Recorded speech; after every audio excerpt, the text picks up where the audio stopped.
High vis or loud pipes save lives?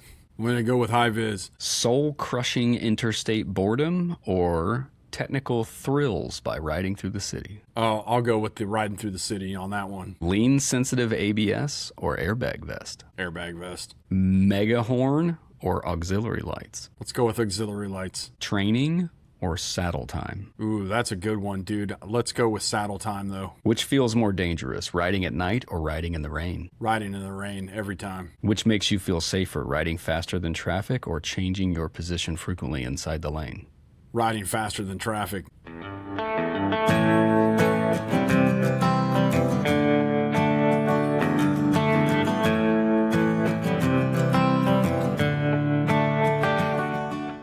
Per miles traveled, they say you are 28 times more likely to die on a motorcycle than riding in a car.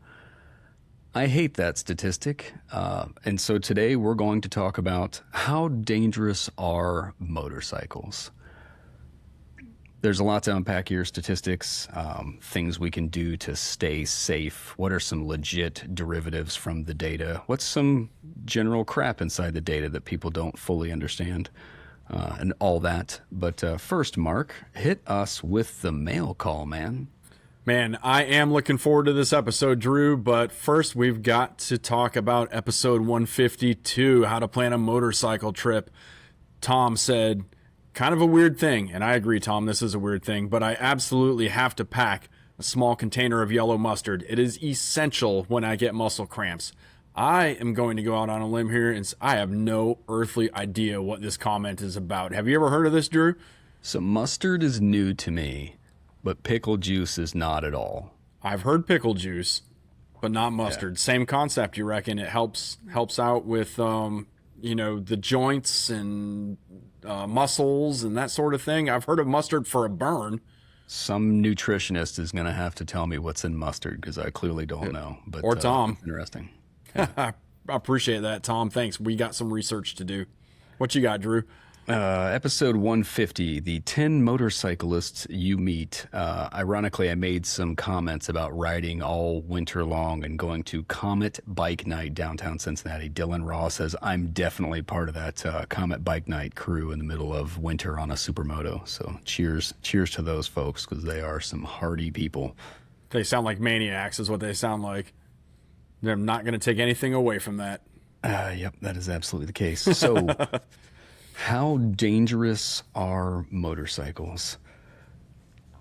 It's a topic I've written about. I've got a couple different blog posts I've done. So I like to do research on the National Highway Traffic and Safety Administration data. They release that, I don't know, it's usually about 2 years behind. So the most recent data I could get my hands on is 2023, and this is, spring of 2026. So I like to look through that from time to time because a lot of people think things about motorcycles, but some statistics are pretty firm and make a lot of sense. Some dispel some myths, and some are like, oh yeah, we suck at that. We should probably do better. Some are pretty surprising too. Yeah, I think we'll be surprised by some of that stuff. I want to come into that next, but first I wanted to say, what do you think? Like, what are tropes that people say about motorcycles, especially non-motorcyclists? Man, when somebody finds out that I ride motorcycles, it's like, dude, I don't know if it's 9 times out of 10, but frequently I get this. Well, my friend's uncle was killed on a motorcycle, It's like, yeah, dude, I assure you, I know more people that have been hurt on a motorcycle than you do. like we're in the world. We know, we get it. Your friend's uncle's best friend's sister's uncle's dolphin hurt on a bike. Yeah. Right. You ever hear that one? I'm sure you have. For me, it is a lot of that, right? I don't mean to dime out my sister-in-law, but I think she's got some strong opinions on motorcycles due to a family member situation. I think everybody listening right now that rides probably knows somebody that claims, they have a family member that had a family member for sure. Mm-hmm. The thing I think of is like, it's always medical professionals, right? A lot of EMTs, ER nurses, doctors, or whatnot are like, oh, after seeing all the accidents and what has happened aftermath or whatnot, they've got some pretty strong opinions about motorcycles. Yeah, the term like murder cycle or donor cycle Something. Oh, you're an organ donor. That's what I get. Yeah. Yeah. Oh, you're an organ cycle. donor. Yeah, man. Yep. All those things.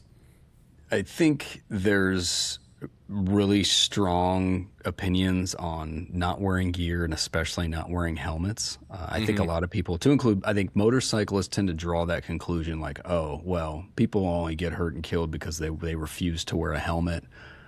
People who are seeing other motorcyclists go down the street are like, "Ah, those people are so stupid, they're not wearing a helmet." My son That does may that. or may not be true, right? But it is interesting. I think helmets are particularly polarizing. People in the motorcycle community, I do find very interesting because they're like, well, there should be mandatory helmet laws absolutely everywhere. Nobody should ever be allowed to not wear a helmet. I have some strong views on that, but that's not what we're unpacking today. But it is related to this conversation in a very strong way. So some of that data is fascinating.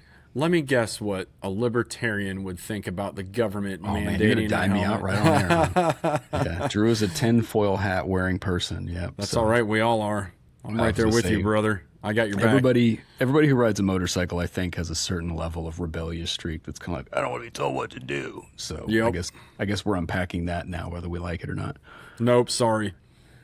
Any other obvious tropes about risks or stupid things? Oh, I didn't think about.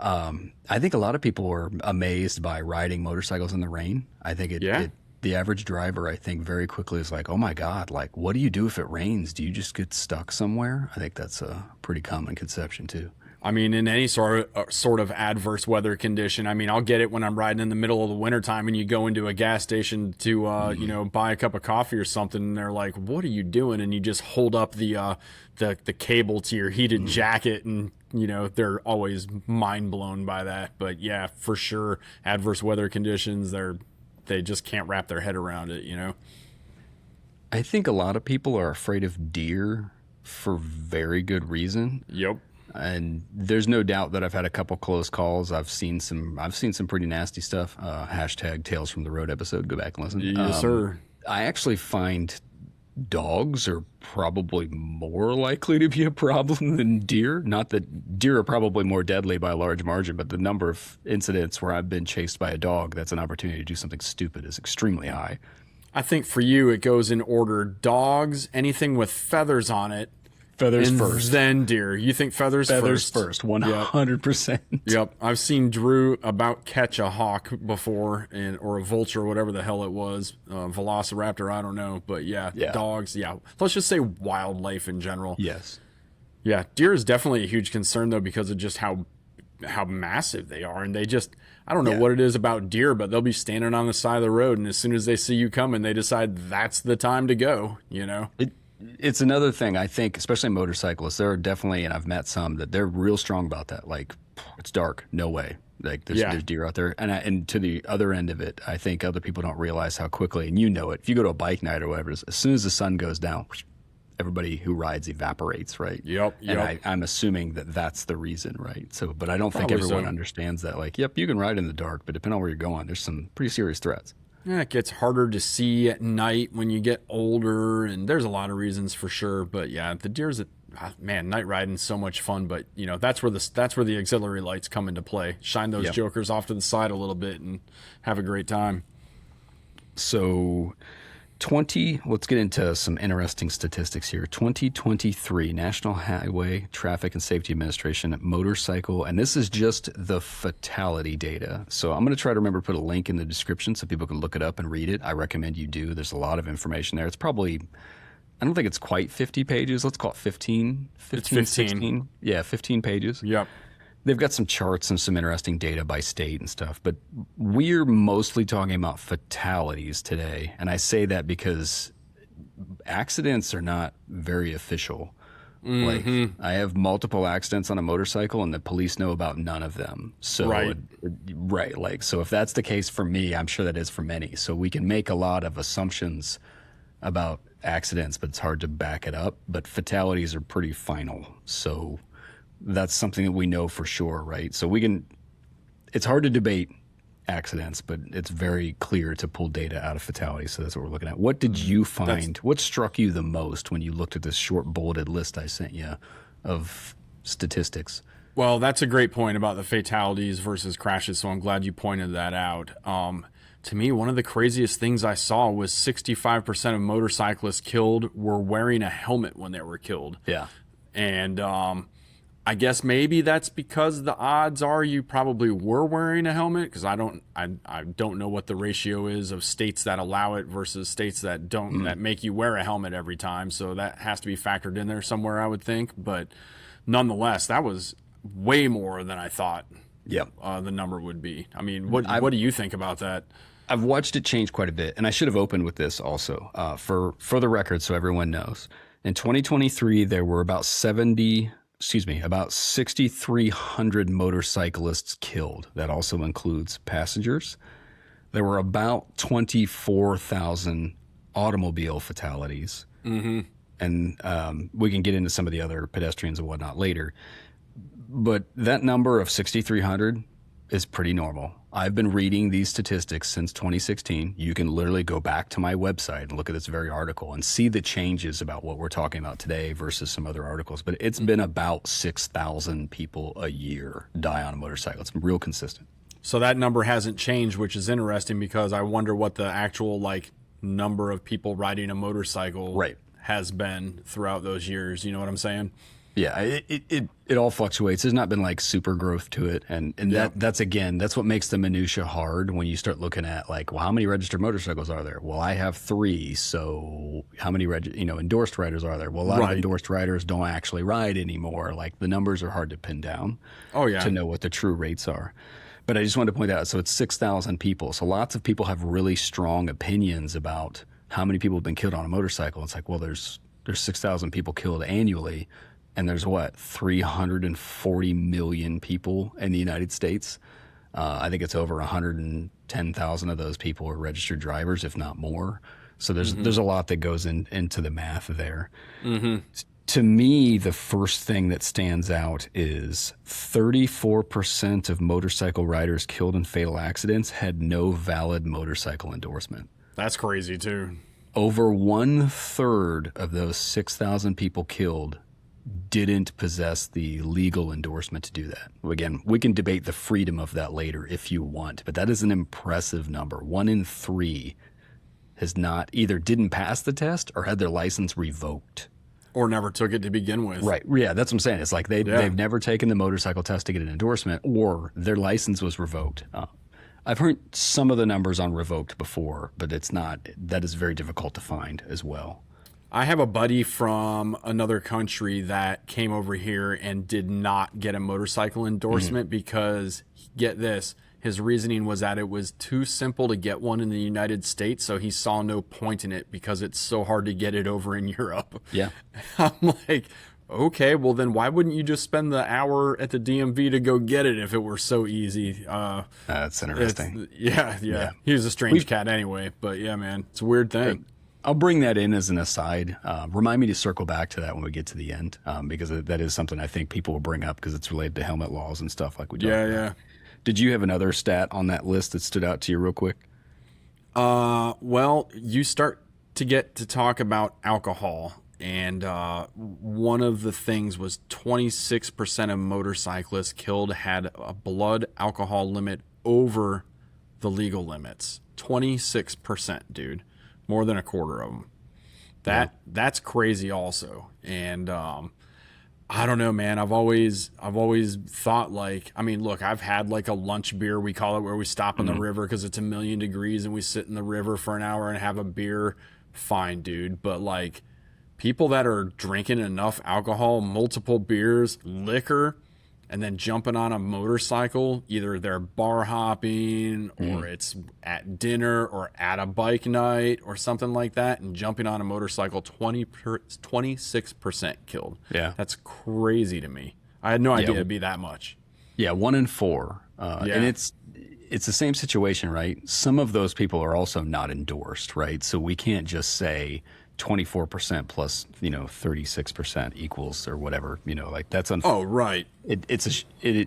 I wish those statistics were clearer, so we kind of could understand, look, a large number of these people who are killed on motorcycles are clearly making some really bad choices off the bat, and we can say that, but we don't know what the finite number is, right? Is it closer to half, or is it still just around a third? Yeah, it's definitely tough. Some of these numbers are going to overlap. I mean, with each other, and it's hard to look at it and like sit back and really understand how they intend to analyze this. I think that this is mostly some pretty broad generalizations to give you like an idea on like the scope of how this is playing out. Am I explaining that right? No, I think so. Let me tie on to what you're saying too. So I find this interesting. So obviously there are single vehicle accidents, which is a motorcyclist alone. And there are multi-vehicle accidents, which is a motorcycle and another vehicle. And I'm sure lots of people have very strong opinions on that. We'll unpack more of that in a minute. But among single vehicle motorcycle fatality crashes, 41% of those people had a blood alcohol level over the legal limit. Another thing that's interesting that's related to that, 38% of motorcycle riders killed in crashes at night were alcohol impaired. They're mind-blowing numbers, dude. That's what I'm saying. Like it's not quite half, but it's really close to half. So that is an interesting thing to think about. Yeah. Yeah, it's I think there might be a takeaway that we could all take away from this. Alcohol and motorcycles do not mix. They don't equal good decision making, that's for sure. I mean, you know, and I don't think we need to go into why that is, but at the end of the day, it impairs your judgment. It slows your reflex time down. These generally, I guess generally, I'm going to make an assumption here. You're drinking after the sun goes down or as the sun is going down. This isn't normally like I'm going to wake up and go have a Bloody Mary and then go ride motorcycles, right? So it's things just escalate too quickly, man. It's highly unfortunate. Let me burn through another couple ones that I think are relevant for people who don't know. 37% of motorcycle fatalities occurred at intersections. I expected that number to be higher. Yep. 65% of fatalities occurred in urban areas. 97% of fatalities occurred on clear, cloudy weather. 56% occurred during daylight. Now that's a little complicated because it's 39% at dark and there's some fringe margin there on dusk and dawn. Yep.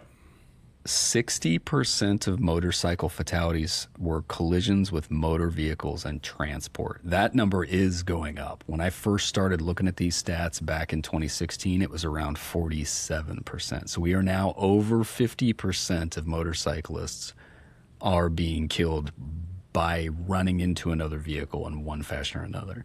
Okay, I was going to ask if that's what that meant because it's a weirded word when it says motor vehicles in transport. That's a weird phrasing, right? I've been reading the stats for a long time, and I'm not going to act like I'm an expert. There are a lot of technical terms they use because you and I would just say number of people who are killed in car accidents. Yeah. But they separate the difference between who's a passenger and who's a driver and what's a commercial vehicle versus what's a personal vehicle and all that other stuff. And so they use some funky terms, and I also summarized a lot of this. So those are some more interesting statistics that kind of add some better talking points to donor cycles versus just, I know Jim Bob who was hurt on a bike. Well, dude, one of those, like related to those that you didn't mention, which really hit me, was 92% occurred on non-interstate roads compared with only 8% on interstates. And I'm like, we all avoid the interstates because like the Matrix, like that's like just like a death road, you know what I mean? But it just isn't happening on the interstates. That's crazy to me. So I'm going to take that segue. So I wanted to get into misconceptions. Like, what are some misconceptions about motorcycle safety? And that was the first one that I was going to hit on. There you go. People think of when you're a new motorcyclist, when you have a child, friend, loved one, spouse that's becoming a new motorcyclist, the interstate scares you to death. But I have known this statistic. I need to go back and look at the 2016 data because I don't think it was that high, but it was high. That it's very clear. The interstate is dramatically safer than almost anywhere else on a motorcycle. Wow. Now, I'm not talking about splitting lanes again. This is national, right? Like, so lane filtering, splitting is not legal everywhere. It's like, all right, here's the most important thing, y'all. everybody's going the same direction. There are That's no the thing. intersections. Like, that is what makes it safer. No left-hand turns. Yeah, that no one is turning in front of you to, yes, you can run into another vehicle and they can run into you, but they're not deliberately turning in front of you in the same way. You're traveling in the same direction. What's your biggest fear when you're riding on the interstate? Like regular day, not nighttime, not raining, just regular running on the interstate. What's your biggest fear? Usually, I'm a stickler about turn signals. And I think Yep. you and I are the same, right? I watch the driver and I'm watching what their head's doing. Yep. I'm scared to death of somebody who's in the left lane or the right lane who's suddenly decided they're going 2 lanes over, right? Yeah. Yeah. That's probably the first thing that I think of. And actually, I had a memory on Facebook 2 days ago. The other thing that happened to me is I hit an oil slick on a left-hand turn off ramp. Yeah. That's a good time. In fact, when that came up in my memories, I think about it today that I'm like, I knew so little about motorcycles when that happened. It's actually scarier to me today than when it occurred. Yeah. But yeah, the front wheel was just kind of like drifting out. Like, I was just lucky that the bike didn't, just throw me on the ground. I didn't go flying over, because had I left that on ramp, it would have been 40 feet to the ground. Like, I'd have been splattered. It'd have been over. Yep. That's happened to Spaghetti Junction here in Atlanta a couple of years ago. It's tall, like major, like 5 interstates or whatever converging, and they went off the top ramp. Yeah. The obstacles on the roadway. There's a piece of plywood, like a little piece of it, a 2 foot by 2 foot or a 3 foot by 3 foot piece of plywood laying on the interstate with frequency. I'm always afraid I'm going to be turning lanes and the weight's going to shift in a way that I'm like, is that going to cause my bike to slide out? Like, if I hit that? Oh, yeah. So it's the battle of maintaining your lane, because if you don't defend your lane, everybody and their mother's going to cut you off. So you have that piece of it combined with, now I need enough delay between me and the car in front of me that I'm not going to, run over who knows what that comes out of the back of this semi or whatnot and just totally bin it. It's a total balancing act, man. And which is kind of like what my biggest fear is that up ahead of me, everybody slams on their brakes, and then the cars behind me don't react in time, and I'm suddenly a flux sandwich between 2 trucks or something like that. That's my biggest thing. I probably look in my mirrors as much as I look ahead on the interstate for sure. Some scary stuff out there. I used to think that if there was like an accident and everybody like slammed on the brakes, that I would be able to like dive off into the emergency lane. I'm now shocked by the frequency of other cars having to do that. Oh, Because yeah. I'm like, I'm just going to plow into the back of somebody else's car now, apparently. So yeah, stopping in time is probably, it's funny because my wife asked me that question the other day. I'm like, yeah, I think stopping the motorcycle in time probably is one of my biggest fears, is that you don't realize how fast you're going and how difficult it is to stop in an emergency without practicing it. Yep, no doubt. And then you get in that emergency lane, and God only knows what's over there, dude. I mean, I think Atlanta and Cincinnati have the same problem. Is just there could be a ladder laying in the ground over there. God only knows how many nails and crap are over there. A pallet, another vehicle. I mean, dude, if you who need knows? a bumper, there's a new bumper, and there's a gently used bumper about every quarter mile in Dayton right now. Yeah, that's funny. It's the cold reality. So no, man. I think people are freaked out by the interstate, but it is statistically much safer to travel on the interstate than it is everywhere else. What about weather? What about weather? Well, weather definitely, I mean, it's kind of, I don't know. It's, I think a lot of people definitely think that if you ride in even a drizzle, you're just, it's going to be like ice. You're going to fall and hit the ground. There's ways to handle weather. I mean, you gotta be able to be smart about it. You gotta know when to pull over, when to get off the road, when it's okay to ride through it. How long is it going to last? So there's ways to combat it, but that's definitely something to think about. It is funny to me because I wish I had a good stat in front of me. I think it was the basic rider course. Could have been some other podcast, so maybe I'm repeating false information, but you have 80% of your traction in rain. So it's like, you have to be smarter, but you're not actually losing that much grip just because it's raining. Now we can have a discussion about the whole like wet oil this, that, and the other. I do find that interesting. I've not encountered that personally, at least not here on the East Coast. Maybe it's because automobiles are better today than they used to be.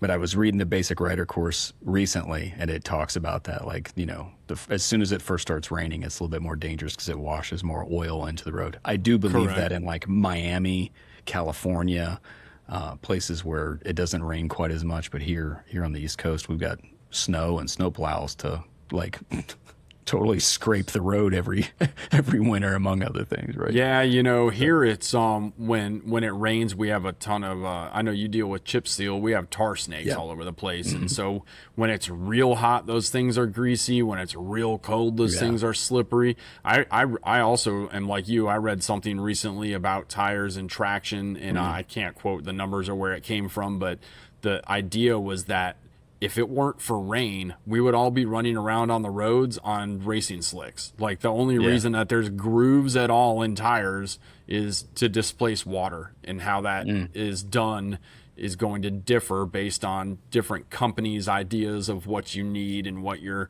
what you're thinking you're going to be doing in terms of a road rider. But otherwise, we'd all just be racing on or riding around on racing slicks. So whether that's true or not, I don't know, but that's what I saw somewhere. It's something to think about, right? I mean, MotoGP has no siping until it rains. Makes me think of NASCAR and, Formula One, all that stuff. Yeah, so, no, it makes totally. a lot of sense.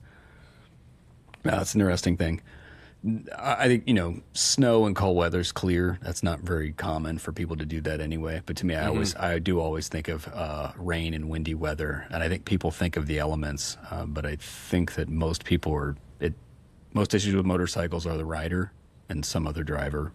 And both, like a lot, not so much weather. Yep, no doubt about it. I had time of day and weekend as some other notes I had written down. That it's funny that fatality-wise, did I write down the weekend on here on the stats? I forget if that's on here. I don't recall seeing that on the. I talked about the time of day. I'll have to look up the official stuff, but it's the same concept, right? Like, there are more motorcycle fatalities on the weekend. Does anybody want to take a guess at why that is? I'm gonna just throw this out there that maybe alcohol plays a small part in that. It's sunny and 70, right? I don't have the stat in front of me either, and it's hard to pin down. But in general, people claim that the average motorcyclist rides 2,000 miles a year. So, like, think about that, right? Like, from April 1st to October 31st, how many weekends are there? How far are you riding? How many days in a weekend are you actually riding? Yeah. I would imagine people listen to this podcast, it's probably a lot. Yeah. But as part of the motorcycle population, it's really not that many. So it's not necessarily that the weekend makes it more dangerous, but there is a weird correlation between what day of the week and what time of day it is and fatalities, which is all related to a lot of this. And I want to circle back to that concept a little bit later, as I said, who's really at fault there. But Are you suggesting that maybe it's guys that don't ride all that often that are in those fatalities? Is that what you're kind of alluding to, or am I misreading your thought? I think it's a use case thing, right? And I this is the overall point that I want to make toward the end, but it's very much like what motorcycles are to you and me. This is a lifestyle, and I don't mean that as a slang term, like, oh, it's a lifestyle, I'm just trying to impress people. It's just a t-shirt a brand. slogan. Yes, exactly. That's not what it is. Like, no, it's literally like, I want to ride a motorcycle every day and everywhere, given my druthers, and it's because that's how I enjoy traveling and experiencing the world. Yep. I don't think that's common for most people. Again, for this podcast, I bet it is, but I think for most people, yeah. I mean, I go to work, and I'm actually impressed by the number of baggers and stuff like that parked in the parking lot. But you'd better believe that the percentage of baggers parked in the parking lot is way higher on Friday than it is on Monday by a very large margin. Yeah. So it's get the weekend started early. I mean, that's kind of what's going on there. Amen. I think derivatives of the data was the next topic I wanted to go through. And I think we've talked about a little bit of this stuff. I mean, alcohol was like the first bullet point that I wanted to point out there was the blood alcohol level. And that section of the data from the National Highway Traffic and Safety Administration. God, that's a big mouthful. That's a mouthful. And yeah, and NHTSA doesn't make it any better. No. But they talk about alcohol and different age groups, and they break it down by how, like what age group of people is more likely to have a blood alcohol level over X, Y, and Z. So obviously, like I said, it's a big percentage of that whole situation. I think you hit on it ahead of time. I've typically said don't drink more beers than you have wheels. That is typically my rule. Yeah. But your mileage may vary, and as I get older, that becomes drink one less than you have wheels. Yep. I agree with that. My dad is always, I always tease him because he's always said that, and he's on a trike. So I'm like, that doesn't mean you can have one more, dude. That's funny. No, it's very true. Yeah, I don't drink much anymore. I mean, you and I barely drink on the show anymore. For people who've been hanging around a long time, probably notice we don't talk about that much anymore. Yeah. We used to open every show with "What are you drinking today?" Yeah, it'll come back around. But oh yeah, no, that's all right. It is a social experience for so many people. Yeah. So there's nothing wrong with that, but there's no doubt that when people are saying motorcycles are dangerous, and you're like, they get a lot safer when I stop drinking. Well, it's what always blows my mind, Drew, and you've been to bike nights like this. We have bike nights here hosted by motorcycle shops quite often. There's like a margarita truck or like, free beer, not even beer you have to pay for, dude. It's one of the big name, I'll just say it, Harley shops. I mean, they're having free beer at a freaking bike night, dude. Like, I can't believe that's not a lawsuit waiting to happen, You're sure? There is free beer? Wow. Yes. I have never seen that, but that's definitely not my scene. I mean, I used to be a staple of the cruiser crowd, but I've never seen free beer in an event. I follow every single one of our local motorcycle dealerships on social media, every one of them I mean, if there's one that I don't, then I'd be surprised. And it's crazy, man. I mean, you have something you got to buy. Like that's one thing, I guess. And a lot of people come to bike nights that aren't even on a bike. They're just to gather with their friends and, hey, cool, whatever. But to give away free beer, first time I saw that, I was like, you guys are crazy, man. Yeah. There's no way a lawyer would sign off on that one. So if my memory serves, this statistic, what is now 26% of motorcyclists have a blood alcohol level over legal limit. I think it used to be closer to 31 or 33. So it's good that it's going down. At the same time, I'm amazed that the no valid motorcycle endorsement number is still that high. Why do you think that is? Well, the number of valid motorcycle licenses is pretty crazy, man. It, I did give that little story about my buddy from Europe saying that it was just so easy to get a license here. He never bothered. I think that's just a niche little funny story. I don't think that's a very common thing. I do think that a lot of people just don't think they're ever going to get pulled over. And so they just never go get the endorsement. Like it's not important to them. They don't care. And so they just never go get it. I would think that's probably the biggest thing. Just sheer, I'm not going to get the license. I don't know. I've never really considered it because I've never really considered that number before. It's a great thing that if people listening know, I mean, please leave comments because I have no doubt somebody listening maybe they're that person. And they know people that are that way. If you don't, you should probably reply anonymously. At the risk of attacking a senior generation, I have a strong suspicion that has a lot to do with it. If I was 1 year younger, it would not be required for me to go get a boating license. But because of the year I was born in, it's an arbitrary requirement now. I cannot pilot a boat on Ohio waterways without a license. I've never even heard of a boat license before. It's a thing. It's a real thing. Wow. Again, mowing lawn, playing golf, and riding motorcycles is all the same weather, and riding boats for the most part. So I picked motorcycles, and I'm passing on all those other things, especially mowing lawn. Bro. But I have a suspicion that there was probably a point where you didn't have to get a motorcycle endorsement either. Again, if somebody knows, leave a comment. But I'm betting you that was a case at some point where it was like everybody was just like, I've just always ridden a motorcycle, no big deal. Makes sense. So, and it also makes me wonder, you remember being 16 and going and taking your test right away, whatever, no big deal, call it 18. I think it's different when suddenly you're 30 and you decide you want a motorcycle. And it's like, wait, I have to go wait in line at the BMV and I have to deal with all these people and all this other stuff. And do I really want to do that? And I don't want to dime people out. To some degree, some folks struggle to pass the temp test and some other stuff. So I wonder if they've passed the temp test, but they're intimidated to go back and take the final exam. Oh, I'll be honest. When I took my exam, when you had, I think in Georgia at the time, it was like 10 or 20 written questions and then like some sort of road test out in a parking lot.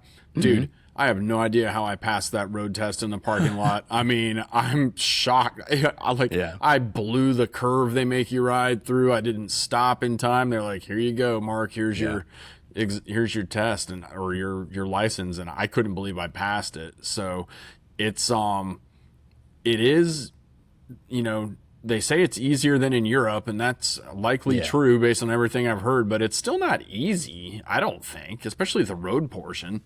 Yeah, I also think with that, I think a lot of people go get their temps and they just do it and their temps expire and nothing bad happens and they just don't go back and they just keep riding as it is. Yeah. Now, You're probably right. There's a lot that goes with that. But to me, the biggest thing is in today's age, I remember being a kid and I remember my dad showing people how to ride a motorcycle to pass the test. Like he was helping friends in a parking lot practice for the test. Awesome. But in our lifetime, you can now go to a state class and on the last day, you just take the test. So you spent a full day and a half riding the motorcycle in all the test conditions and then go take the test the next day. It's easier than it's ever been, but it's clearly still a problem that people aren't getting their endorsements. Yep, no doubt about it. Shoot. I either intentionally or by accident did not include the exceeding speed for conditions statistic on here, but it's relatively high. Let's call it 20% or more, if I remember correctly. Mm-hmm. I don't like that stat, which is probably why I didn't put it in there, because people use the term speeding, but the term from the government speeding means exceeding the conditions, the safe conditions, which could be, I mean, you can do 50 miles an hour on a road completely covered in snow. It's legal. But if you fly off the road, you'll be cited for exceeding safe speeds for the conditions. Like that's what will happen, even though you legally could have done that according to the sign originally. Mm-hmm. Well, it's that kind of goes to me. What vehicles were roads designed for? Yeah, automobiles every day of the week and twice on Sunday, and semi-trucks. Did they consider motorcycles at all when they design a road? At all? Like 0%? No, it's a pet peeve of mine, yeah. There's a road, I don't want to get into an anecdote necessarily, but there's a road that I know like the back of my hand just north of my old house, and the entire time I lived there, better part of a decade, it was a passing zone. They repaved the road, they painted the stripes, solid double yellows, dude. Yeah. No reason that a bike can't pass right there. And guess what? Yeah. I still do it because I've been doing it for freaking 20 years. So I'm that guy now. Like, screw you, government. I'm doing it, Yeah. And, maybe it's not good enough for a car to pass there, but for a bike, easy peasy, man. And I find on the bike, dude, going, as well as I do, you can go 10, 15, 20 over this posted speed limit and you're perfectly within reality still. It's not like you've gone to Plaid or anything like that. So, that's something that needs to be considered in this discussion, I think. Yeah, I think both conditions are true. And I've written about this extensively, that a motorcycle is a completely different vehicle from a car. So lots of people are judging motorcycles based on cars. Well, I am dramatically more nimble than cars. I'm like the power to weight ratio on a motorcycle. Like, I mean, pick a sporty motorcycle, MT10, Ducati, whatchamacallit, Panigale. Right, like You can buy a $26,000 Panigale and embarrass pretty much any sports car you've ever seen, right? Like they have that as an advantage, but then they have all the disadvantages that cars have the advantage too. So I agree with that. And that's why I said I take beef with that stat that I'm going, that is a legitimate stat. People who were killed on a motorcycle failed to recognize the danger of the speed that they were traveling and were probably killed by a fixed object. That number is actually somewhere in the stats I have listed there. It's, let's call it 40-ish% if my memory serves pretty well. No, 21%. 21% of motorcyclists killed in fatal crashes collided with a fixed object. But yeah, that's the reality, is that we've failed to navigate, whatever the conditions are. So that much is true, but I think lots of people, and that was a trope we should have mentioned, is I call them 12 o'clock boys, but on any weekend, I can hear revving engines and people just zooming out, and they're on the highway, traveling at an incredible rate of speed. Yep. That may be the safest place to be. That is probably not the safest behavior. And I think it's related to endorsements too. Like motorcycles tend to attract people who want to run counter to society. Yep. And their behaviors get thrown into with people who are like the biggest at-gat defensive riders you've ever met. Yeah. Yeah.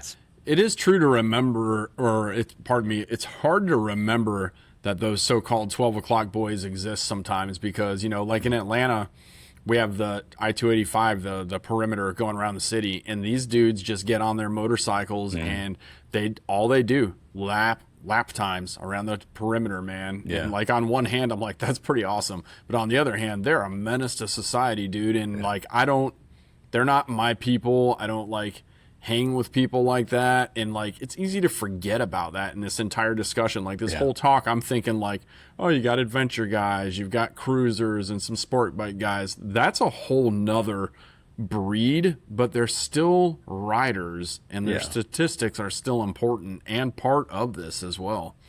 Yeah, as you can imagine, the Dayton-Cincinnati corridor, that section of 75, I've ran into a lot of interesting people on my way home from Kentucky, and folks that want to race and all kinds of stuff. But yeah, running in between Dayton and Cincinnati, there are lots of guys that they're breaking the ton a lot through that section. And like I said, I'm not here to judge whether or not that's right or wrong, but to your point, that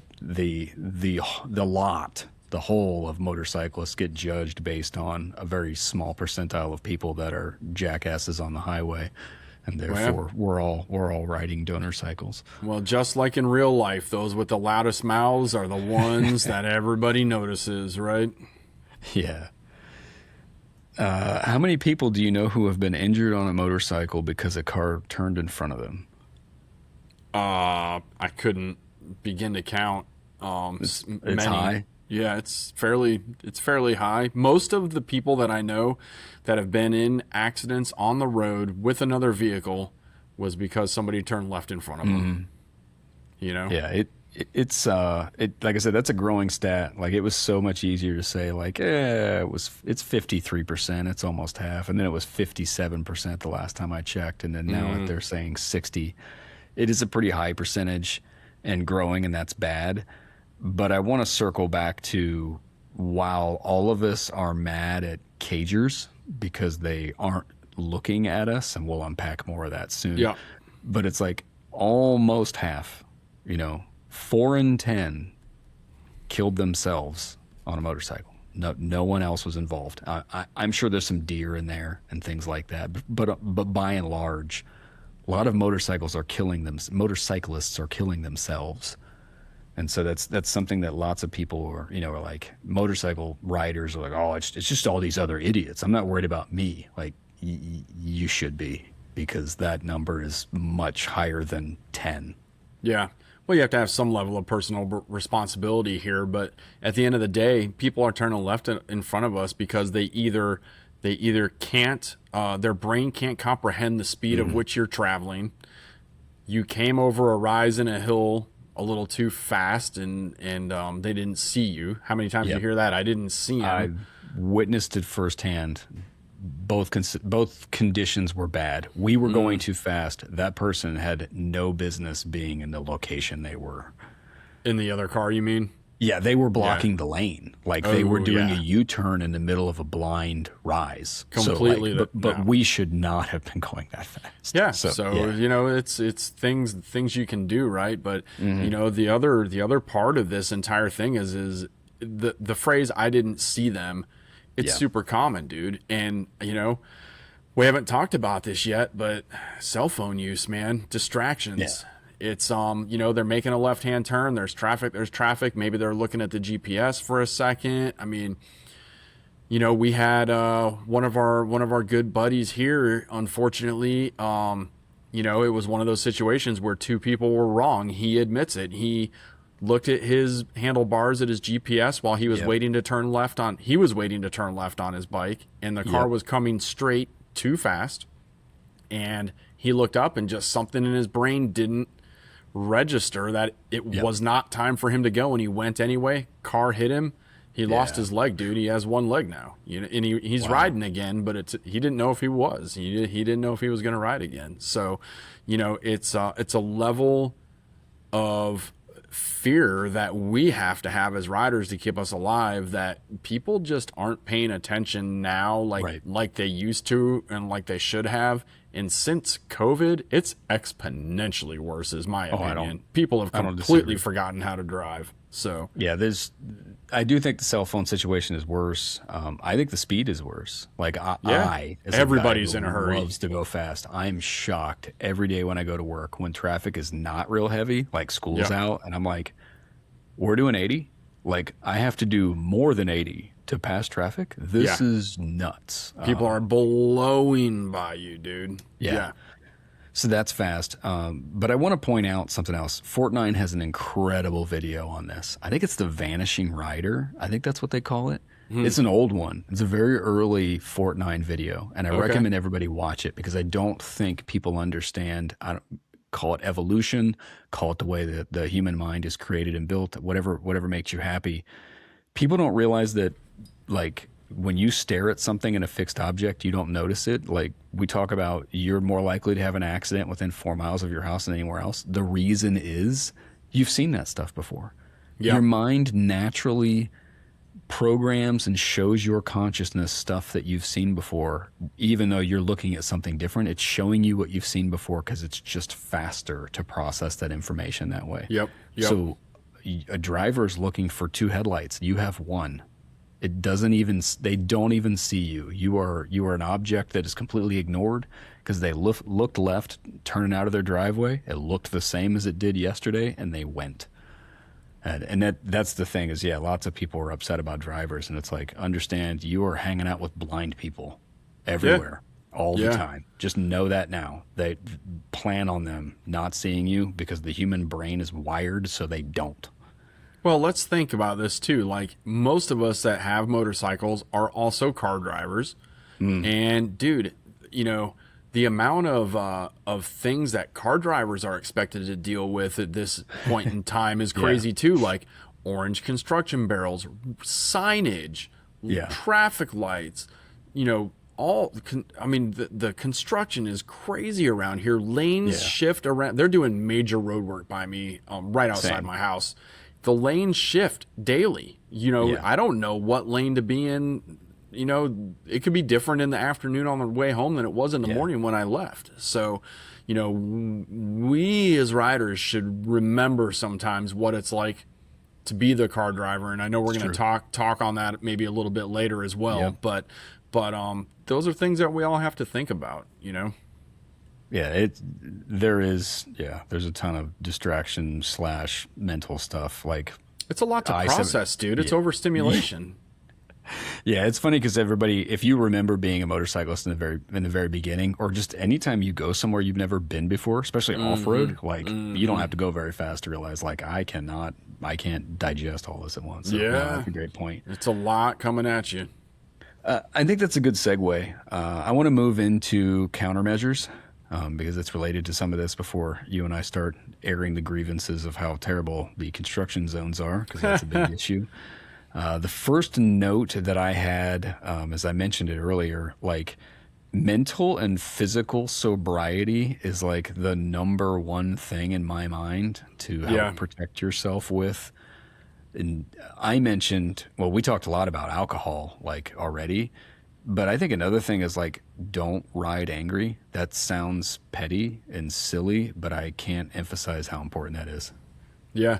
Yeah. I mean, how many of us have gotten in a fight with our significant other and just stormed out the house, slammed the door, and screw this, I'm getting on my bike and blasting out of here, dude. Rear wheel slamming, Yeah. country radio blaring on the whatever Garth Brooks song that is. But yeah, dude, it's a thing. We talked about it on Tales from the Road, but I mean, like early, I bet I'd had an endorsement for like a year. I had a shitty day at work. I was on my way home, and I lived right next to railroad tracks. And of course, there was a train. I was half a mile from the house. I grabbed a big handful of front brake, just being angry, and I was laying on the asphalt.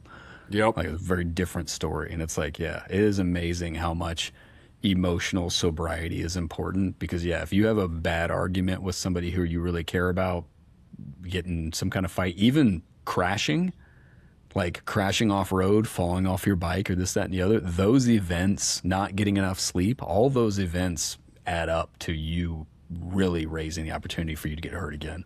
Oh yeah, man. That's one reason that, I ride with the people I do, because there's times where we plan a ride and it doesn't happen often, but it has happened where I wake up and I'm like, I'm just not feeling this today. Or we go out, like we all meet, we're heading out, and like 30 minutes into it, one of us, including myself, it's like, hey fellas, like I'm just not there today. Like I'm gonna head back. And like I said, it doesn't happen often, but it does happen. And that's the right move to make. If you're not feeling it, dude, live to ride another day. Yeah.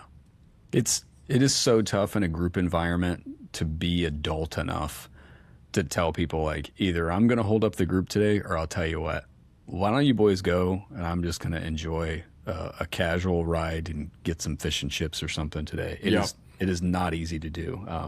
I've regretted not doing that in recent years. I'm very fortunate to ride with the people that I do, and we all have that understanding of if it's not your day, then no, it's fine. It's all good. So that is definitely atypical, and I appreciate that for what it is. So shout out to my riding buddies. Yep. No, I think that is free advice, and that is advice and wisdom if we all apply, costs us nothing and saves everything. So to me, that's why it's like, yeah, I'm putting this as like number one. This costs you nothing. Yeah, well, look, I don't want to dwell on this, but the last thing that I'd like to say about it is that if we're in that group situation and Drew, you tell me that you're not feeling it today, I don't want to pressure you into it because guess what? I'd rather you go home than me have to call your wife that you got in an argument about and explain to her that you're now dead because I pushed you to ride when you didn't want to. It is such good It's advice. dramatic, right? But yeah, it sounds that way, but it's so true, right? Like as a guy who unfortunately has taken many risks and will probably take more, like I'm like, no, it's really solid advice, and hopefully more people adopt it in that space. yeah, man. I had riding the correct speed for the conditions as the next countermeasure, but I'm probably going to lean on you for the best way to define how you do that based on the wonderful wisdom you just gave me. Oh, you're giving me way too much credit. So say that to me one more time.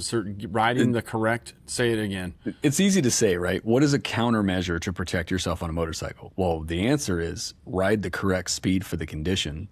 Yeah. But that's easy to say and hard to do. It is. Look, I'll be perfectly honest here. I don't really look at speed limits all that much. Like, I feel pretty confident in my ability to judge the road in front of me between what I see in real time, what I can see on my GPS is coming up, and what I've learned about the state of the road that I'm on so far. Like, does it have a bunch of gravel and potholes and shit in it, or is it perfectly smooth ribbon or whatever? To me, I'm comfortable riding at certain speeds, and I'm not trying to break any world, speed records. I'm not trying to be the slowest guy either, but I generally can move faster than, most other traffic. And, I don't know. It's, it blows my mind sometimes when I'm doing 60 and then I pass a speed limit sign. Oh, it's 30, you know? And I'm like, why is it 30 here? That makes no sense. So it goes back to what we were saying before about the roads were not designed or developed for motorcycles. They were developed for cars, you know? And all the signs that go along with that road were also designed for cars. So you have to just kind of get to know yourself and your abilities, not just with how you can handle a motorcycle, but your ability to read and process the environment that's coming by you at 30, 40, 50, 60, 70 miles an hour, you know, in your reaction time to it. That's going to be different for everybody. If you're the lead rider in a group, you have a strong responsibility to make sure that you're on top of your game, right? If you're the second or third rider, you do have, sometimes it's a luxury and sometimes it's not, of following the guy in front of you and seeing his head disappear over that hill, you know, or you know, his headlight turning left or turning right, and you kind of know what's going on. You're kind of hoping to God that he actually made the right decision and you're not fixing to follow him off a cliff.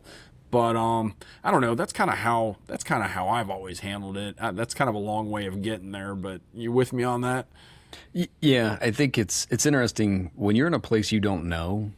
I think it's easier to not get carried away unless, again, you're in a group ride. For the most part, your body naturally tells you, oh, I don't know what's next. I don't know which way this road goes. What I'm usually afraid of, perhaps wrongly, in today's world is I'm on a road I know really well, and I'm very comfortable because I know which way the road goes, except there's a tree limb laying on the ground. There's a tractor around that blind curve up ahead that I don't know is there.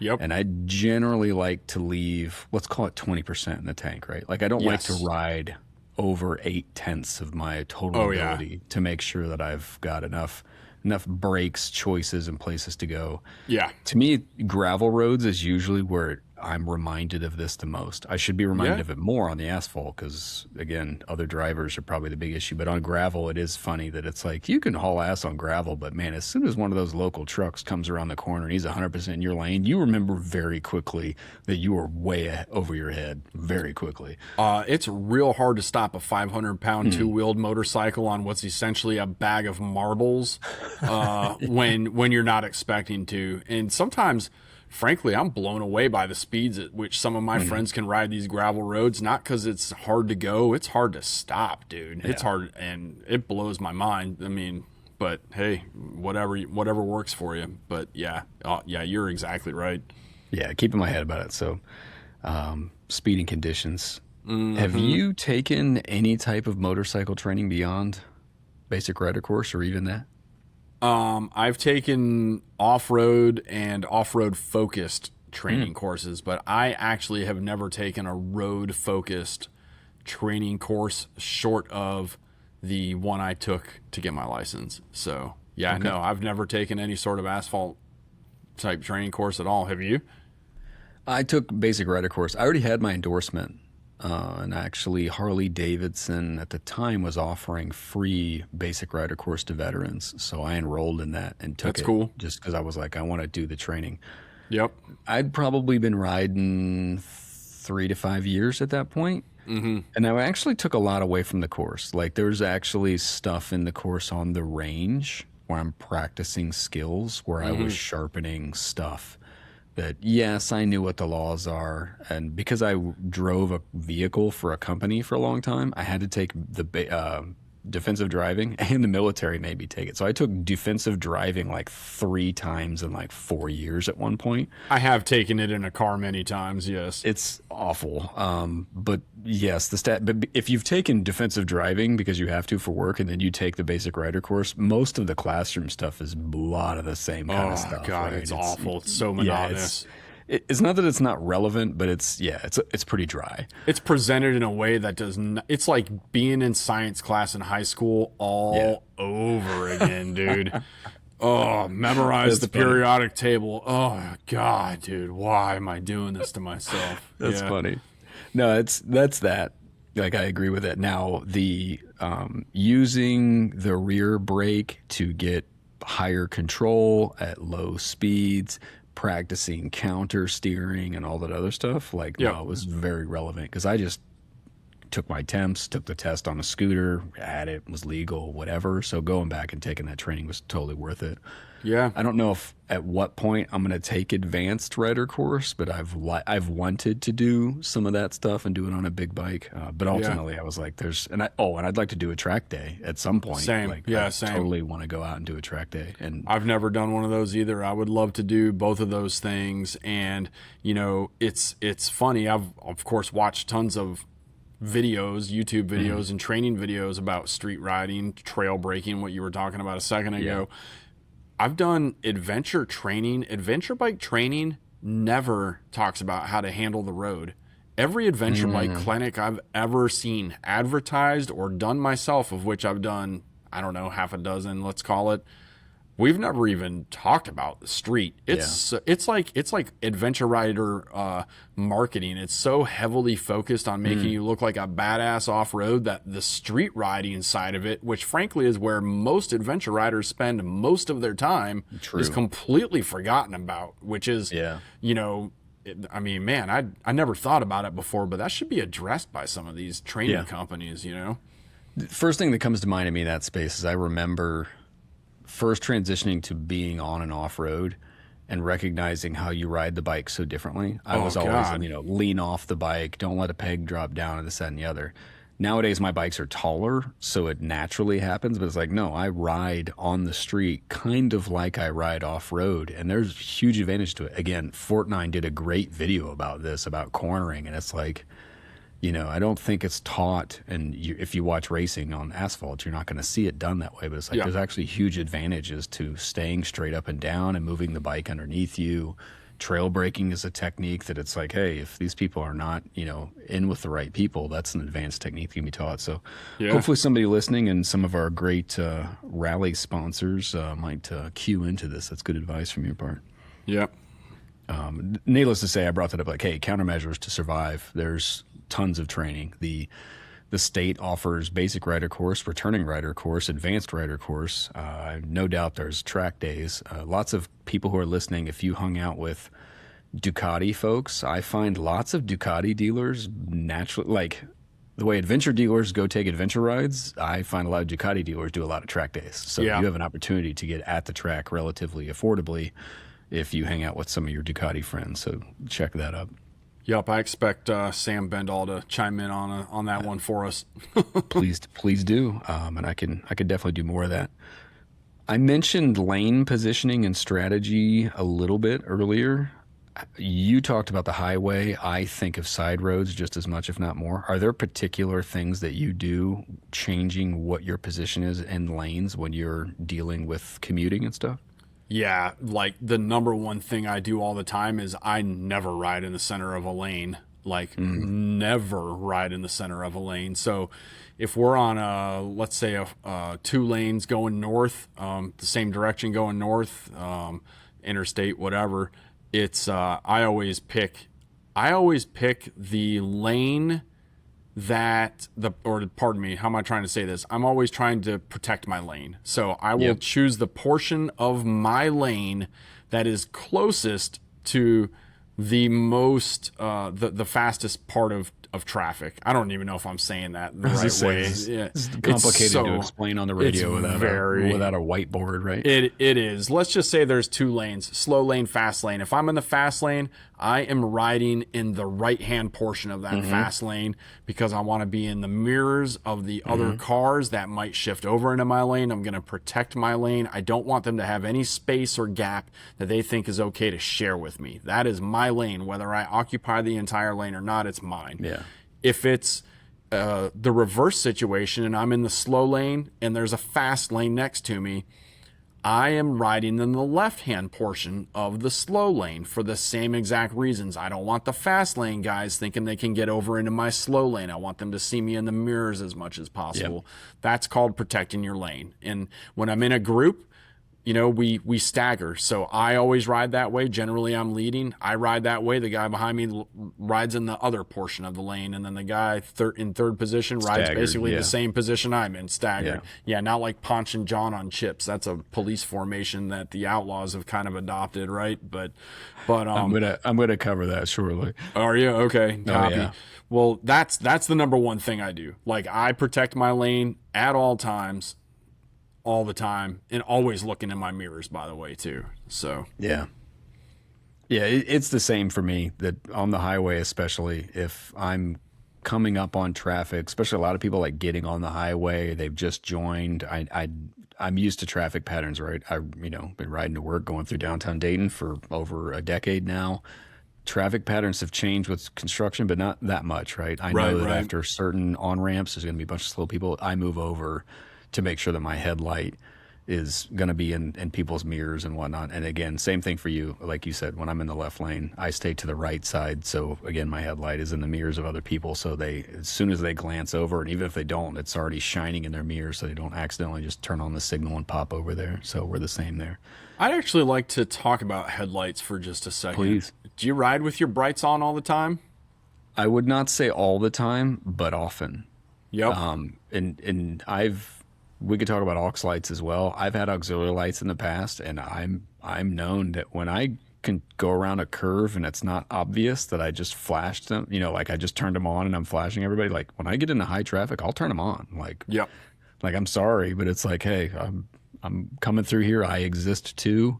I know to some degree I'm probably a jerk in the morning commute, and I know it's a me or them attitude, and people are going to be like, that's a horrible way to be a steward to the sport. But at the same time, they too could choose to ride a motorcycle but refuse. The auxiliary lights was my next point of that conversation, which on the Norden, it comes with auxiliary lights built in. I bought yellow lenses to go over those just for the visibility to other drivers. The light, if people don't know what the light triangle is, it's the headlight and then the two auxiliary lights. The lower the better, actually, they say. If you put them down low on the forks on a road bike, on an adventure bike, that's not a great position for auxiliary lights, but on a road bike, and you create a different form rather than just one headlight where people are going, is that a motorcycle or is that a car with only one headlight? You know what I mean? And it just helps to present that form a little bit better. So, that's one more countermeasure we can implement to help us stay alive. Yeah, you can definitely offend people with brights. Like I've had people, like I don't even have my brights on and I've had them flash lights at me. Yeah. Sometimes they're telling me there's a cop up ahead or whatever it is, and obviously I'm thankful, but there's sometimes where I'm like, I have no idea why that guy did that just now. My headlight's not that bright, but there are times just like shrug it off. Yeah, when I rode the Scrambler with its stock headlight, pretty much brights all the time. When I rode the Harley, I tend to put brights on, even though that one actually had a really good aftermarket headlight on it. But yeah, I ride with brights pretty often. These two things are related. So back to lane positioning specifically, when you're on side streets, I'm assuming you behave in the similar ways, but do you do anything special on side streets at all with lane position? Not that I can really think of. Yeah, I mean, I ride similarly. I still ride. My father-in-law once said, ride like everyone's out to kill you because they are. Right. He's a rider too. That's kind of how I ride, but I can't think of anything specific that I do. I'm constantly scanning for enemies coming at me from the sides. Don't want to be rear-ended. I never sit at a stop sign or a stop light in neutral, ever. I'm always in first gear covering that. Interesting. So are you familiar with that tactic? Do you do that? It's good advice. In neutral? Yeah, really, it is good advice to stay in gear and hold your hand on the clutch in case you need to escape, change position, whatever else it is. Because I've watched a car flat out plow into the back of somebody at a stoplight. They were just looking at their phone, sleeping, whatever they were doing. Yeah. I used to get on my brother. He doesn't do it anymore so much, but he started riding after I did, and we would get out to a red light, and I'm doing my thing, and immediately he's neutral, sitting up straight, hands on his hips, and I'm like, dude, no, you gotta, we're not done riding right now. You gotta be ready to go still. And now he's adapted that theory as well. But that's probably one of the bigger things I do on surface streets is make sure that I have an out. I want to make sure, even on the interstate, frankly, I always make sure that I have an escape route. There's a plan A and a plan B. And oftentimes there's a plan C if there's such a luxury. Sometimes there's not. But yeah. Specifically when you are going straight on a road and there's a side street to the right. So there's a car coming that could potentially turn left in front of you. Remember, if you're in the left portion of the lane, or worse, you're actually on a 2-lane road and you're in the left lane and you're moving to the right, as you get closer to that car and as you move right, you appear slower than you did before. Inversely, if you're in the right and you move to the left, it appears that you've accelerated.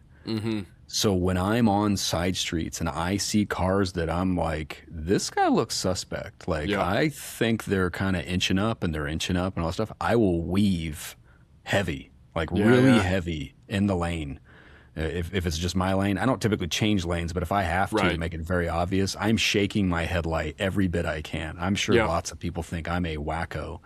But the difference is, am I about to, get turned into a meat crayon, or whatever it happens to be? You're going to be a yard sale, right? That's a great point.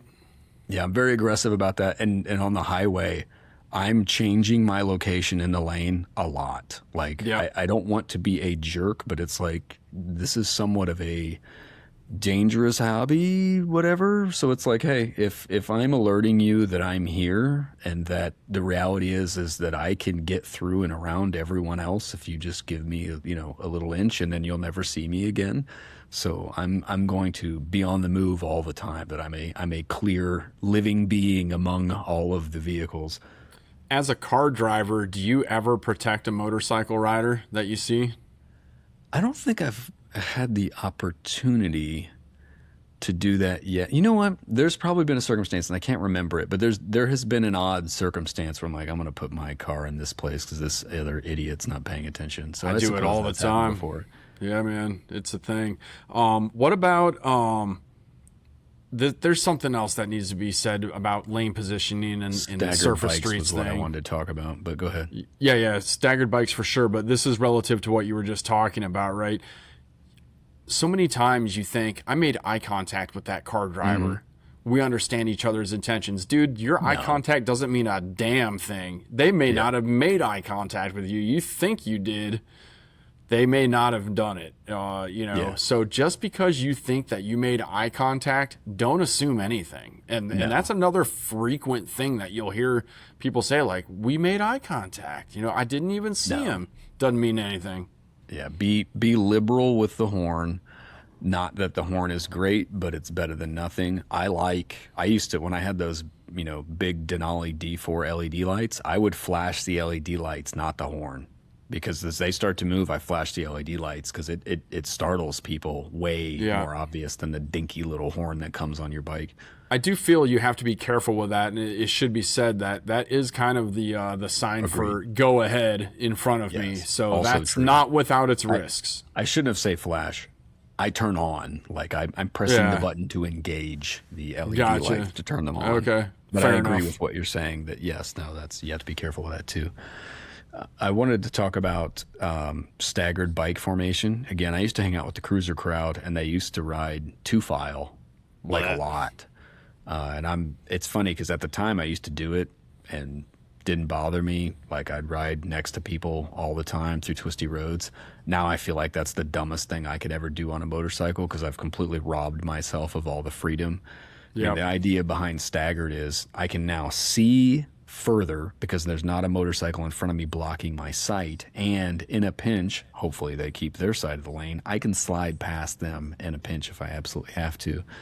But yeah, I'm generally not a fan of double file ever anymore. Maybe at a stoplight, like when you're stopping, not a big deal, but it's like I do not like any of my lane taken from someone else in case, like, what do you do if there's a stick in the road? Like, I've only got 20 inches to get through here, like, so it's a problem.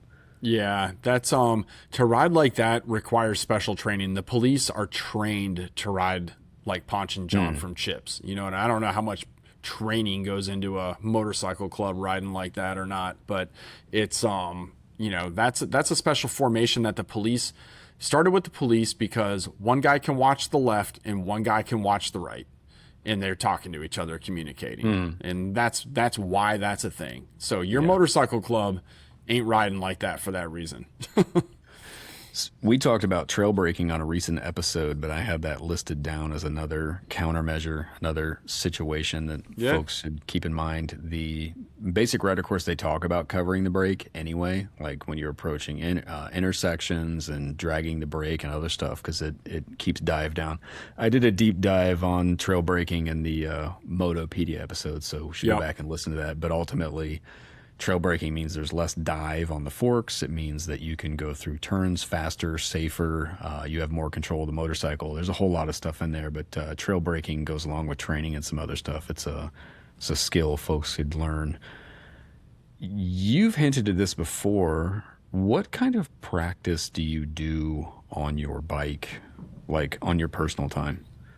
I do a lot of practice on my bike in my personal time. So on the way back home from every ride, depends where I'm coming from, but I have one or two parking lots that I definitely hit up on the way home that have some parking blocks and like maybe a curb and some lanes that I can practice some low speed maneuvers in. I've always said like any idiot can twist their wrist and go fast, right? To me, you can pick out the good riders by what they can do in first gear.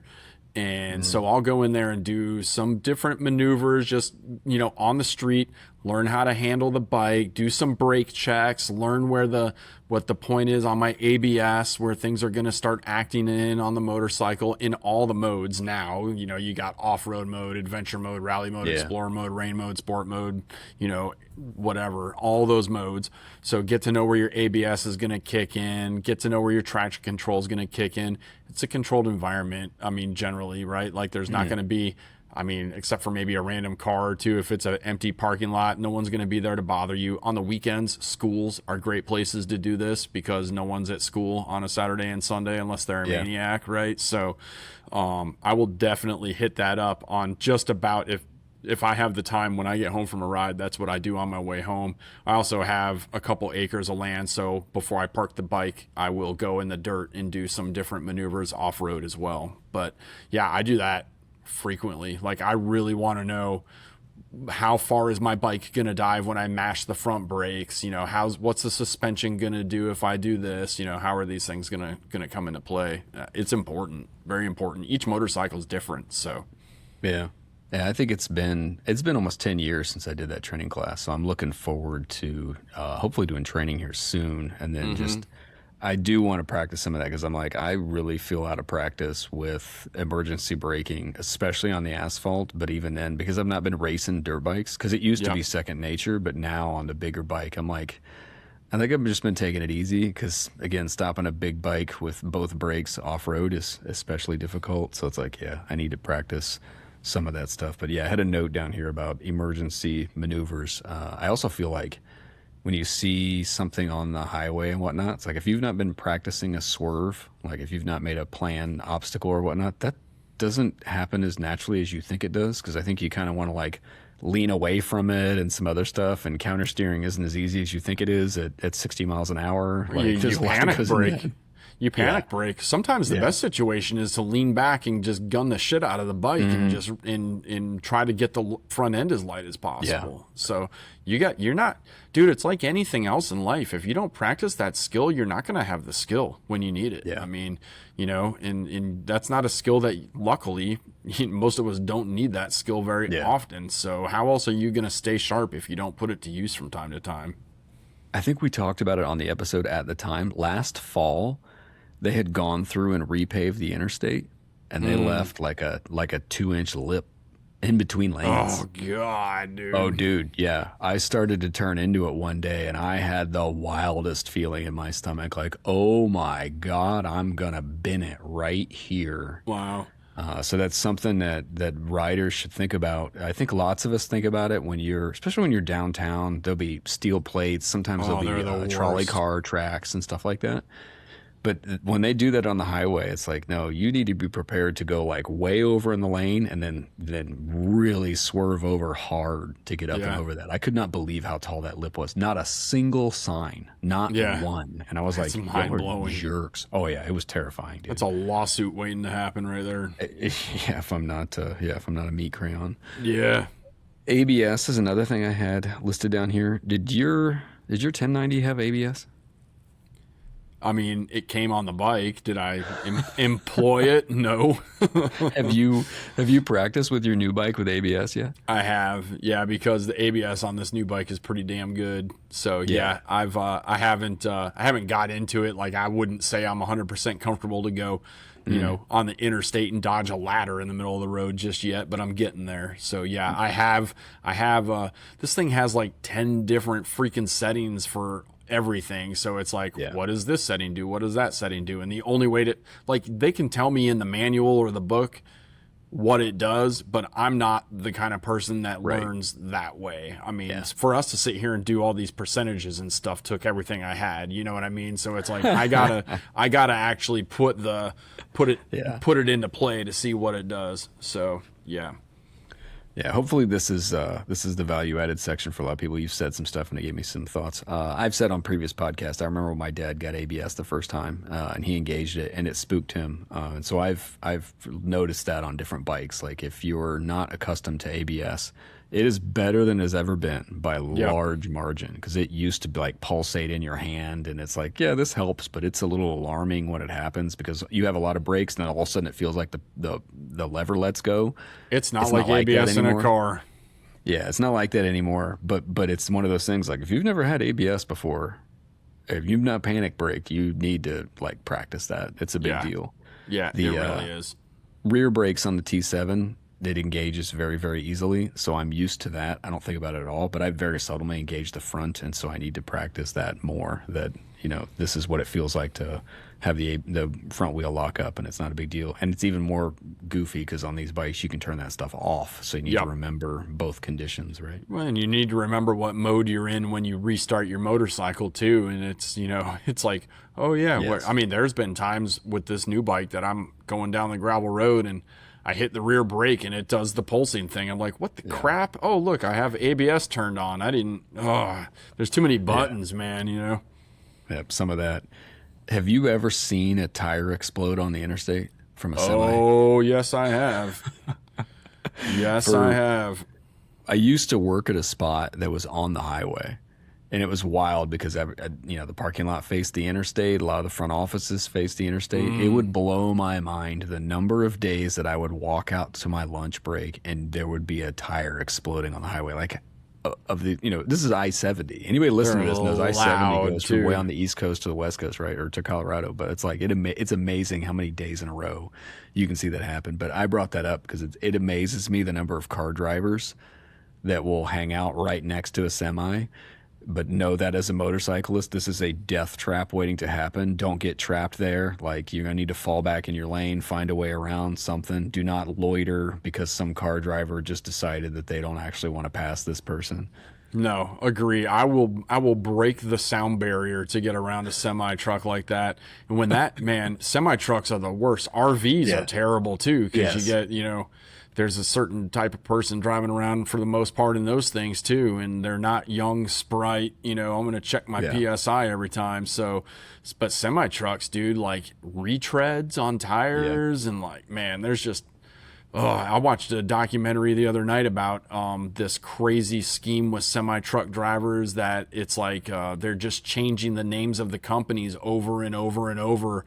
I'll have to send it to you actually, and it's just this humongous scam that the feds are investigating right now. So like, there are so many good truck drivers. Lord knows that we couldn't operate this country without them. Right. But there is an alarming number of shifty stuff going on in that industry as well. So no, it's funny. I didn't think about it before, but it's like, when I'm on the highway specifically, but anywhere, and especially because I used to live very close to the landfill, so trailers full of shingles and roofing nails and any I don't know what type of construction they are, but you've seen them. Somebody's driving like a panel van and it's got like 30 ladders strapped to the top of it. Yeah. Like Yeah. these are the type of vehicles. It's like, look, I understand everybody, lots of riders just want to kind of be casual and ride defensively. And it's like these, if you get stuck behind these vehicles, they're a serious threat. Something could come off the back of somebody's trailer.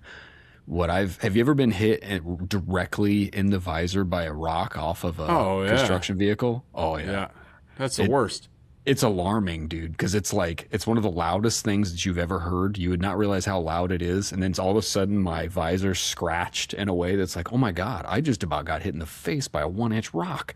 Dude, that's why you can't be going and buying these cheap ass visors from AliExpress because they're not, I mean, generalization, not shatterproof. You need a shatterproof, visor, a good high quality visor, right? A rock, those flatbeds with like a dozer or something on the back that they haven't swept off, those guys they shouldn't even be allowed to drive a semi truck, dude. If they've got a ton of gravel and rock and stuff on there, it's maddening to me. But I think we've talked about before. I'm blown away that I used to ride with a half helmet as much as I did, and on the interstate terrifying. and everything else. Because these days I'm amazed by the number of the stuff that hits me, and that's what's weird because you've been doing it a long time. You know it, right? Like, did someone just hit my boot just now? And then wait, I just got hit by more. And you look up and you realize that 30 car lengths ahead there's a trailer or a dump truck or whatever else it is. But it's like, hey, chicken truck and all the manures just pelting you in the if leg. you want to be safe on the highway, look out for this stuff and don't hang around it at all. Yep.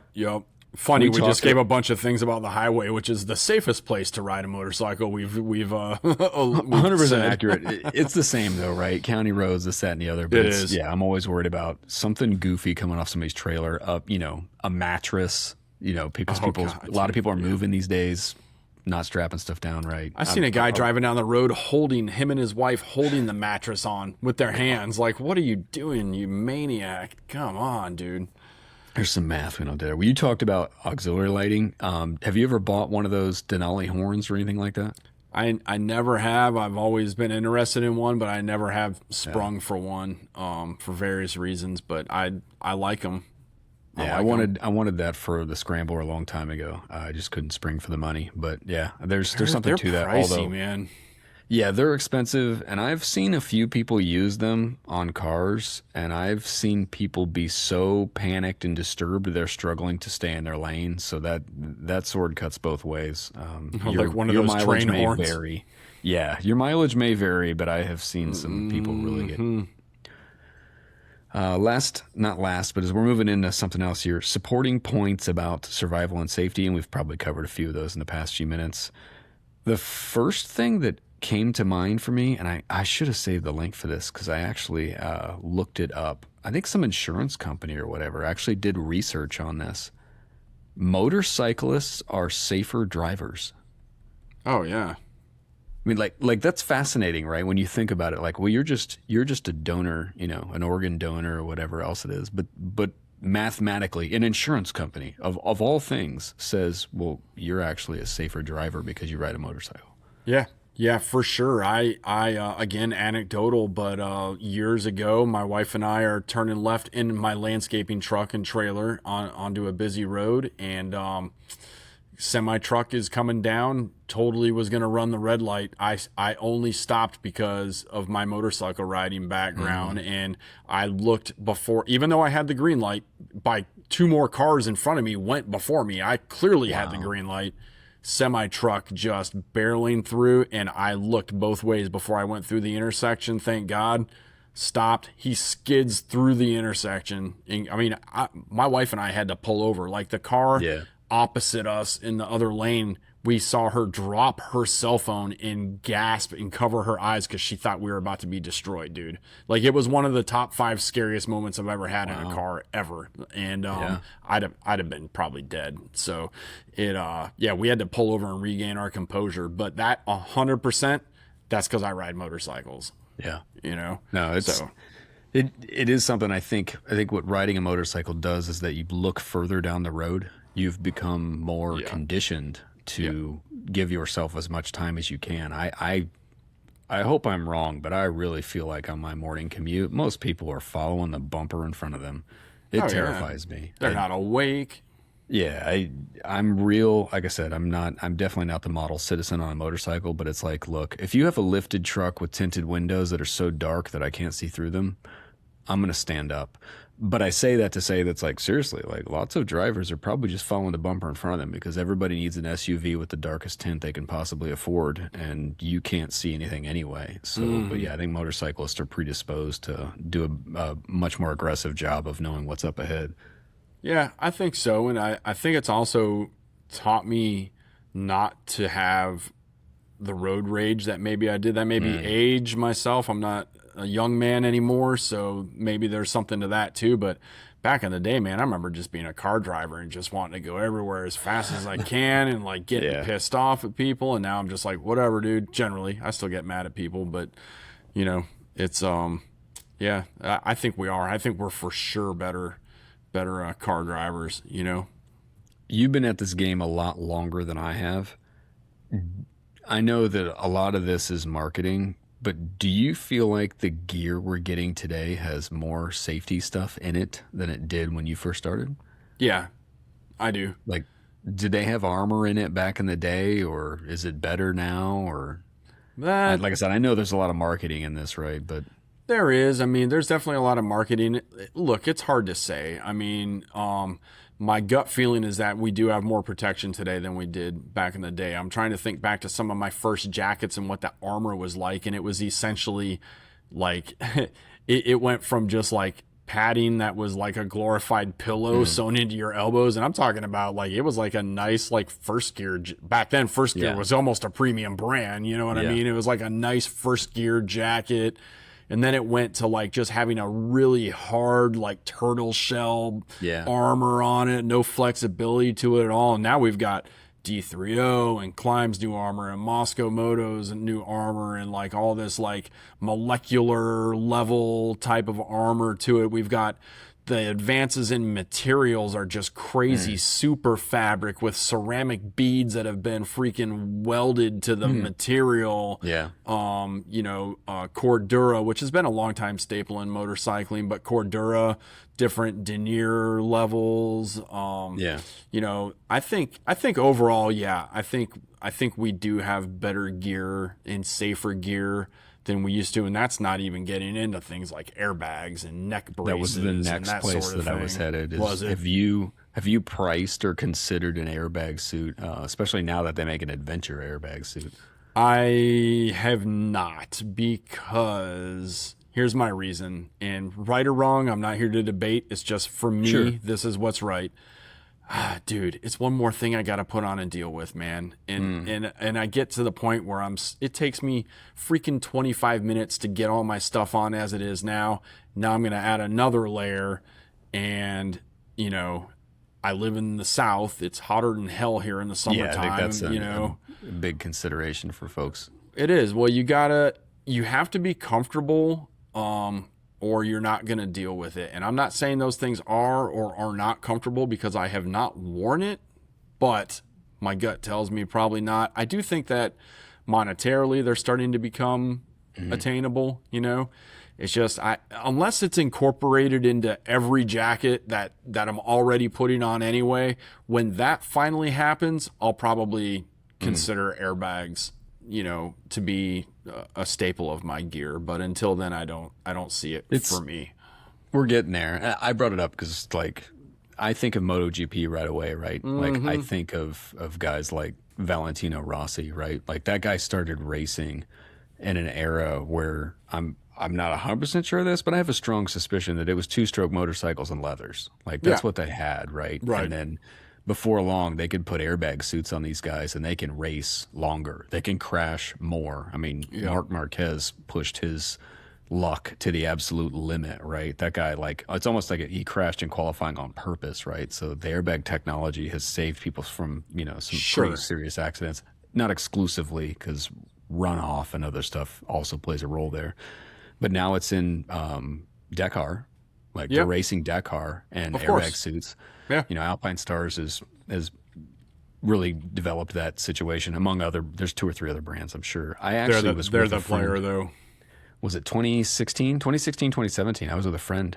She actually had one of the first airbag vests or whatever it was. It was on the outside of the gear back then. But she was really big into that. And it was, at the time, it was only like $500 for a vest. It was surprisingly cheap. Mind you, we can have a funny discussion about money right now, but at any rate, it's an option for folks that are really worried about safety. And I do believe it's much more enhanced. Actually, what's his name? Adam Ryman did a great video about, he literally like crashed on, well, he didn't crash on purpose, but he was trying to deploy the suit and then eventually finally made a mistake and caused it to deploy. And so he did some background stuff on it. So it's worth looking up for folks that are truly concerned about safety. And I think they're going to make that. They have many jackets now that are built to integrate those suits into them. So if you're going to spend the money, you can. You and I are the same at the moment, that it's just not, it's cost prohibitive. I know somebody right now is saying, what's the cost of your life? That's fine. I enjoy that conversation. So please leave comments and we can talk about that. But yeah, they have come a long way. I mean, Helite was one of the original companies. And actually, my wife makes her living with horses, as you know. That same company makes airbag vests for equestrians, and she has one. And, you know, many of her clients have them as well. And they have saved people from injuries at her farm. Yeah. So I am not claiming that they don't work or they don't do the job as intended or as promoted. They do. But I'm not racing the Dakar. I'm not Mark Marquez. Right. I mean, yes, things can happen. I mean, I know guys around here that will wear an airbag and a freaking Liot neck brace and like all the stuff just to ride up to Suches and go to the motorcycle campground. And I'm like, I get it, but like at a certain point in time, am I just going to wear an entire suit of armor here? I mean, when does it stop? You know what I mean? So I don't know. Again, that's just for me. I'm not telling anybody else like it's right or wrong for them. But yeah, you asked. No, 100% that. So those are just a couple of quick points I wanted to make. So I wanted to summarize and then come into some closing here. Let me pause you for half a second, because in relation to that, one thing we haven't talked about is color choice of motorcycle gear. Great point. And that needs to be brought into the discussion. So if we, you know, in America, we love our black jackets, our black helmets, our black motorcycles. We look badass in all black, and I'm guilty too, man. I like black. Black's my favorite color. Great.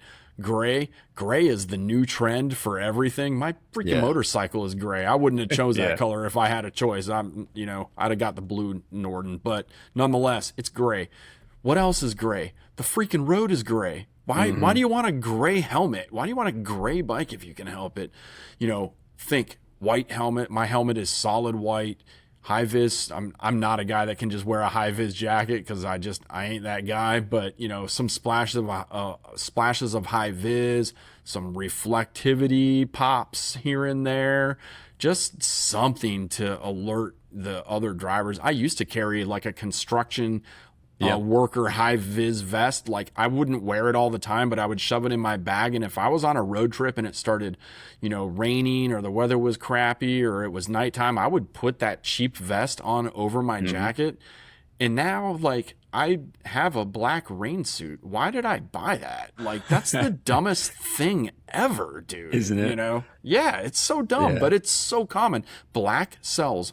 Every motorcycle jacket available comes in black, and then maybe they come with some other colors. So yeah, all that to say, try to have some sort, especially your helmet, some sort of bright color.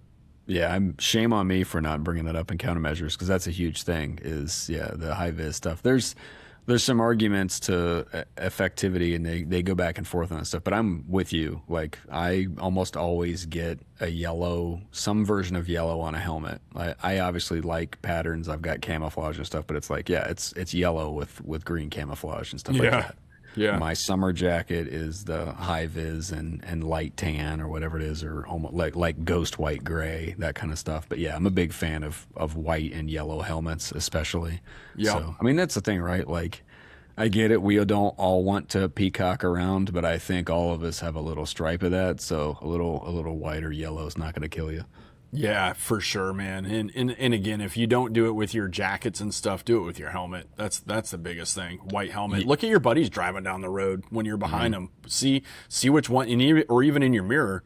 I can see my buddy Chase all the time because he's got a freaking high vis helmet. You know, my buddy Tyler's got a black helmet. I can't ever see him. Right. You know, so there's a certainly a difference. Adventure bikes have handguards. Dual sports do as well, but yellow gloves is another thing. Like my buddy Jeff always wears those. I think they're Aerostitch ropers. I forget who makes them, but they're deerskin. But they're like bright yellow. And they I'm like, are. Yeah, that's smart. Like holding your hand up to signal which way you're going to go and everything else. Like, yeah, everybody sees your hands. It's bright yellow. Yeah, Revit makes some nice bright yellow ones now. Yeah. Icon makes some bright yellow ones. They're out there. Anyway, I would be totally amiss to not mention that in this little section of the podcast. So thanks for that pause. Before I come into the closer, I want to summarize the points you made so far. Like, we've talked a lot about, there's a ton of tropes about motorcycles being dangerous, but if you look into the National Highway Traffic and Safety Administration data, people would be surprised. And like I said, that helmet stat typically surprised motorcyclists. My dad was surprised by it 'cause it's about what it was last year as well. He's like, wow, like 60% of guys were actually wearing helmets. I'm like, yeah, that's more than people think. And the number of people who are drunk and the number of people who don't have endorsement, it's crazy.